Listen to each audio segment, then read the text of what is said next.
Dans mes spectacles, effectivement, ce sont des spectacles qui nécessitent une certaine forme d'endurance, à la fois physique sur des moments, parce qu'effectivement, des fois ça transpire, mais c'est à gérer des fois des pans énormes de texte, en même temps qu'on doit faire des actions physiques, en même temps qu'on doit manipuler des objets, et des fois. Donc ça crée comme ça un peu beaucoup, il y a une sorte de.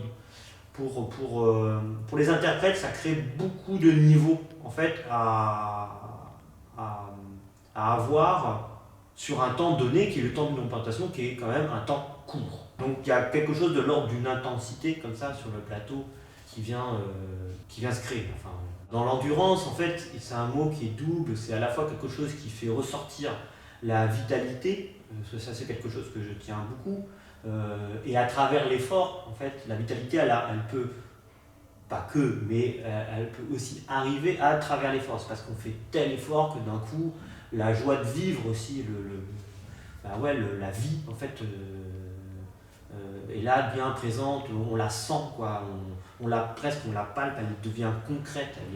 Et ça, c'est quelque chose qui peut amener de la joie, même si les sujets ne sont pas forcément toujours très drôles. Et à travers cette joie, cet endroit de la vitalité là, ça peut devenir quelque chose de l'ordre de révolutionnaire, je mets des guillemets au mot, évidemment parce qu'il est beaucoup connoté, mais en tout cas arriver à ce qu'on puisse bousculer les normes, redonner du désir. Voilà. Donc l'endroit de l'endurance à cet endroit-là, et aussi bien sûr, donc je l'ai dit en même temps, ça se sent dedans, endurant, dans le mot endurance il y a le mot dur.